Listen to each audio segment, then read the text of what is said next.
আগামী মঙ্গলবার নাগাদ প্রায় 250 কোটি বা $2.5 বিলিয়ন যুক্ত হবে বাংলাদেশের রিজার্ভে। বাংলাদেশ ব্যাংক জানিয়েছে, আইএমএফ, এডিবি সহ কয়েকটি উন্নয়ন সহযোগী সংস্থার ছাড় হওয়ার ঋণের অর্থ রিজার্ভে যুক্ত হওয়ার কথা রয়েছে।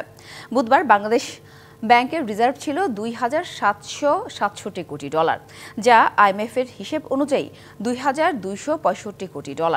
উন্নয়ন সহযোগীদের পাওয়া ঋণের অর্থ যোগ হলে দীর্ঘদিন পর রিজার্ভ 30 বিলিয়ন বা 3,000 কোটির ঘরে পৌঁছাতে পারে বলেও ধারণা করা হচ্ছে। এর আগে গেল 23শে জুন ঋণের তৃতীয় ও চতুর্থ পর্যালোচনা শেষ করার কথা জানায় আইএমএফ। ঋণ প্রোগ্রামের আওতায় $133 কোটি 70 লাখ ছাড় দেওয়ার কথা জানানো হয়। এর মধ্যে $45 কোটি 30 লাখ ছাড় দেওয়া হয় জলবায়ু তহবিল থেকে। এক সংবাদ বিজ্ঞপ্তিতে আইএমএফ জানায়, বাংলাদেশ একাধিক সামষ্টিক অর্থনৈতিক চ্যালেঞ্জের মধ্যেও ভালো করছে।